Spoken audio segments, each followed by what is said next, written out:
Pesawat yang terbang di area yang dilakukan realignment kini mendapatkan pelayanan navigasi oleh Airnav Indonesia.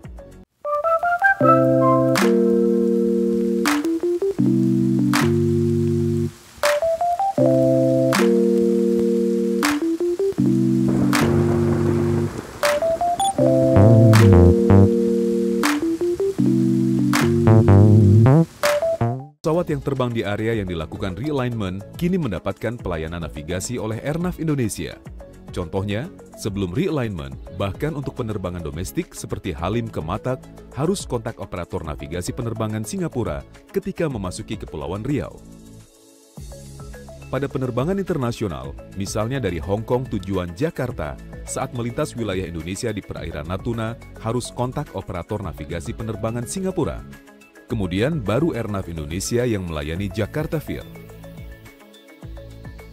Setelah dilakukan realignment Vir, ketika memasuki ruang udara Indonesia, kedua pesawat tadi kini dilayani oleh Airnav Indonesia.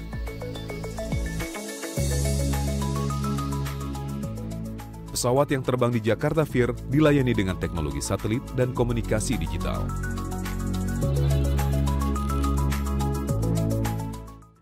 Apakah dengan pertentangan komitmen perjanjian VIR tersebut dengan pasal 458 Undang-Undang Penerbangan akan direvisi, Pak?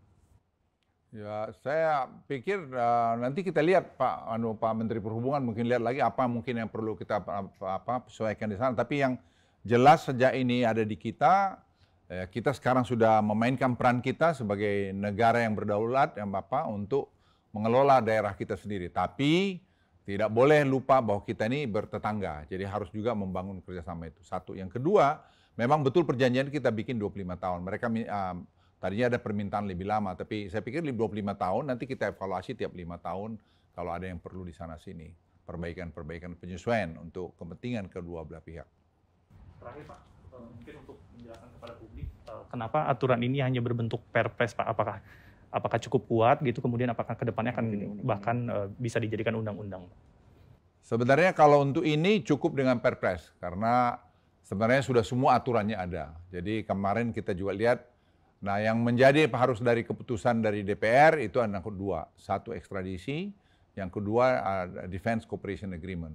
Dan ini pun saya kira sudah sampai di parlemen dan kita juga sudah berbicara dengan DPR mengenai ini, insya Allah saya kira juga tidak ada masalah. Jadi saya pikir kalau boleh saya laporkan, ini adalah keberhasilan pemerintah ini untuk menunjukkan lagi bahwa kita bisa bekerja dengan dunia internasional. Jadi tidak kaku, tapi kita juga tetap tidak ingin kedaulatan negara kita itu juga sepertinya tidak jelas. Seperti misalnya DCA, ekstradisi saya pikir sangat penting dan Presiden menekankan pada kami untuk ini betul-betul dilakukan. Karena kita tidak mau orang yang lakukan kejahatan atau korupsi di tempat kita berlindung di tempat lain.